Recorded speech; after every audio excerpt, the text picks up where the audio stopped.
Hello everyone. Today's case study is MicroC OS2. In MicroC or microkernel operating system, this is the acronym for microcontroller operating system.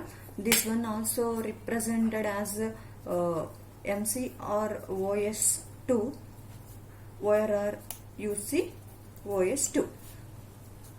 Here the explanation about the case study, right? It is a priority based real time multitasking operating system kernel for microprocessors written mainly in the C programming language. In this one, write any program control write using the C programming language. Next, what are the features of MicroC OS? It is very small real time kernel. Memory is about 20 KB, very small memory in this one, and this is one very highly portable and highly deterministic, highly multitasking kernel, and main important point is this is scalable and preemptive real-time kernel. It can manage up to 64 tasks. 56 user tasks are available. 8 tasks for reserved for the system use or MicroC OS, reserved for 8 tasks for the MicroC OS and 56 for the application oriented. It has connectivity can be done using the either graphical user interface or through the file system interface. It is ported to more than 100 microprocessors and 100 microcontrollers. So it will be having the chance to connect more than 100 processor controllers. Next one, it is simple to use and simple to implement, but it is very effective. It supports all types of processors from 8-bit to 64-bit processors are supported by this MicroC OS. And what are the states in this one? In general, in our normal operating system or in GPOS systems, we are having 5 states. In this also having 5 states.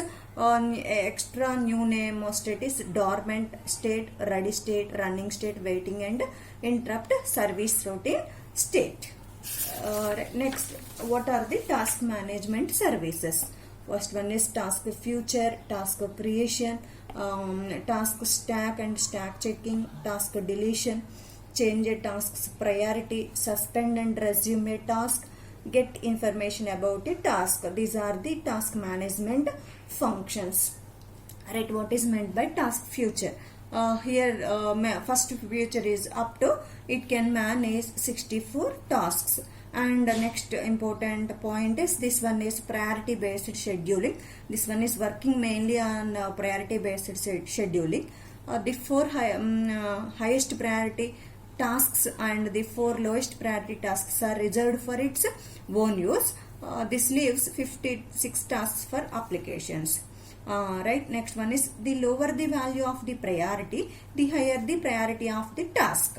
And sometimes priority number for any task is considered as the task identifier. Rate monotonic scheduling. In rate monotonic scheduling, tasks with the highest rate of execution are given the highest priority. This will be calculated based on this inequality, and in general in this mechanism or in this case study, all tasks are working in the periodic nature, all are working in sequential execution, not in concurrent. So here task does not synchronize with one another, share resources only. Preemptive scheduling is used. Under these assumptions, let n be the number of tasks, a be the execution, e suffix I be the execution time of a task I, and t suffix I be the period of a task I.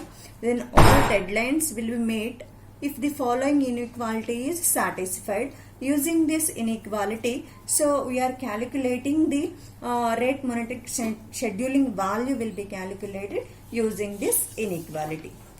Next one, and in the previous slide we have discussed states of this MicroC OS2. These are the GPOS process states, and this is the GPOS general purpose operating system state diagram. every process will be created, and next process must be in some state in every situation. So first process will be created, that is new state, and ready for the execution. All the ready for the execution processes will be stored in the ready queue, and what are the processes will be in running state, that will be stored in running. And so additional one is waiting state.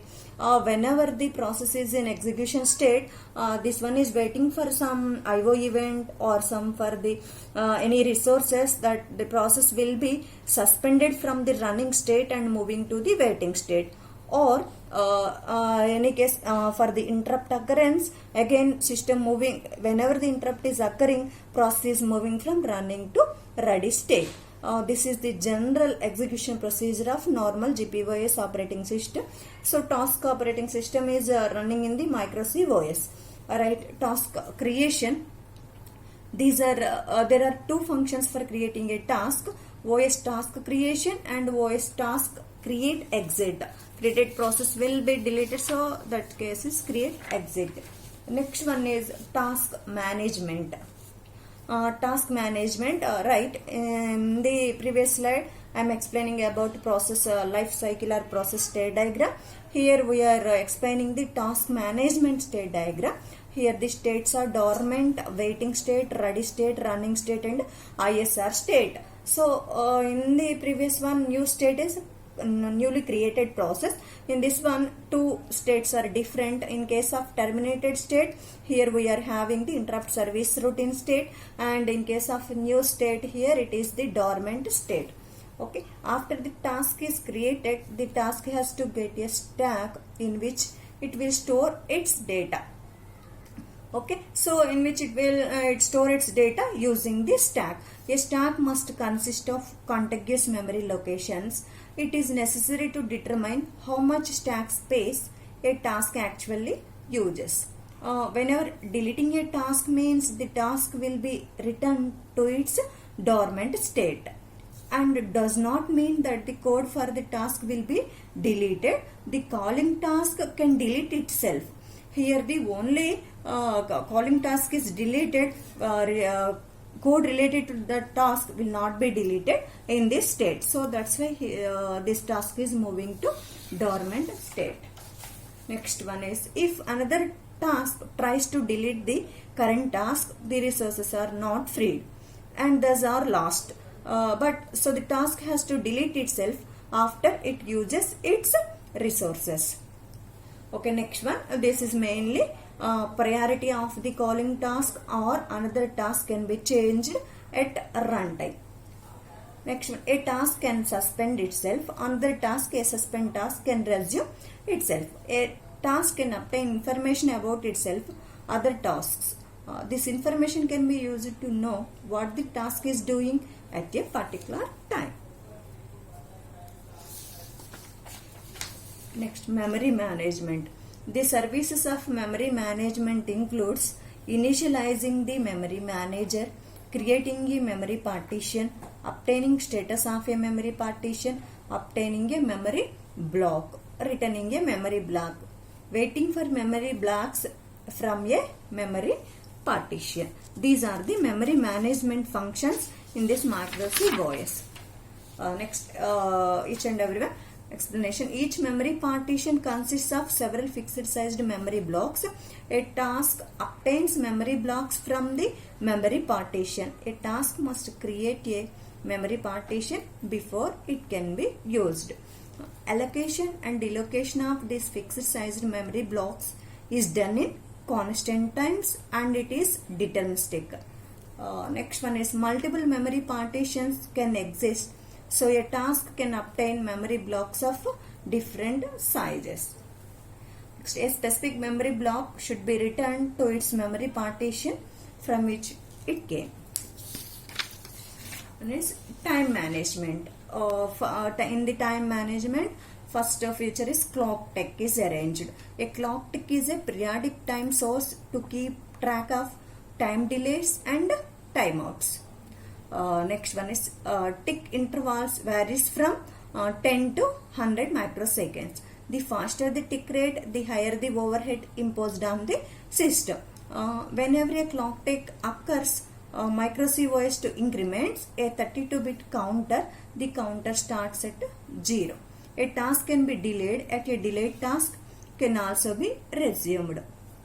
And time management functions are it provides 5 services: OS time delay, OS time delay resume, OS time get, OS time set.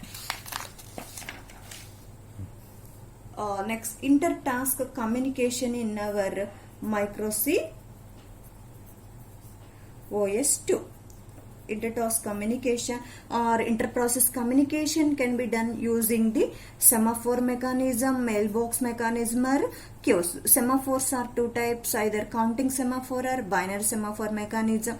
Message mailboxes are looking like same as our queue structure, and next one is queues. Next, okay, what is meant by how they are executed, how they are cooperated using these mechanisms. So see here, tasks and interrupt service routines, they can interact with each other through an event control block, right? That is represented with ECB. Right, first in the inter-task communication, in general representation, single task waiting, right? Through intermediary block for the ISR to task or task to task is ECB. Here ISR is giving the signal and using signal and wait operations for the execution of processes. Same semaphore mechanism is used in GPOS also for the inter-process communication. Semaphore is definition for the semaphore in general is it is variable. Here we are using the two functions for the inter-process communication. That functions are signal and wait. Signal and wait. So that's why here we are using the signal and wait functions, right? This is the diagrammatical, and here event control block is maintaining the clock tick. Here after the timeout completion, process will be moving to the waiting state, and each and every one is maintaining the each and every ECB in each and every process maintaining the clock tick for the after completion of time value. This will be moving to the wait state, right? Same one, multiple tasks waiting and signaling, right? Number of tasks are in waiting state and signaling states through the event control block, right? Next one is task can wait and signal along with an optional timeout. Here time is optional, so that's why here parallel either wait operation or signal operation into way direction task to ECB and ECB to task. Right. Next, first one, semaphores consist of 2 elements. Through the semaphore mechanism consist of 2 elements, 16-bit unsigned integer count. Next one is list of tasks waiting for the semaphore. Right, in this one, in using the semaphore operation, using used operations are create, post, pend, accept, and query services. Right, task OS semaphore post. For example, task is posted to this function for execution. Here semaphore or some process is created, either process or task will be created, that will be either in pending state or in accept state or semaphore query process. After the execution of this one, again moving to the, and whenever the interrupt is occurring in this state, either for the execution or in or interrupt is occurring, that will be moving into the ISR state. So in this way our semaphore inter-process communication can be done in our MCOS2 provides. Next one is using the message mailboxes. This an MCOS2 object that allows a task or ISR to send a pointer sized variable to another task. Pointer functionality is address of the another variable. Here also working in the same way, right? Here also we are using some different types of functions, same functions in our semaphore. Operating system mailbox post, operating system mailbox pend, operating system mailbox accept, operating system mailbox query, right? Operating system mailbox post and operating system mailbox accept. Right, this is the message queue representation. Here using the pointer mechanism is used for the accessing of either task and ISRs. Next procedure is message queues. In this one, all the tasks are arranged in the queue format. In this one, entering the tasks from the front end and deleting the process from the rear end. Here the tasks are moving. In case a process are entering from the rear and deleting from the front. Here also the processes are using the same type of operations. OS message queue post and OS message. Here two different functions are implemented, front and rear, and again flush operation also implemented. This function is used for the clearing of buffers. This is used in general C language. All these things will be implemented or major concentration on C language. That's why here we are using the flush function. So here n represents the number of entries in the queue. Queue full if post or post front called n times before a pend or accept. Tasks entering into this queue will be depends on the size of n. For example, n equal to 10, only 10 elements will be or 10 tasks will be entering into the system. So right, and afterwards these message queues are organized in general in circular buffers. So in this way we are using, start, for example, start point is here is that, ending also next one, wherever we have to start, and for example here pointer to a message and elements are entering from this point, right? In this way elements are entering, right? This is the overall what are the features and what are the how they are communicated. This is the overall review of the Micro C OS 2.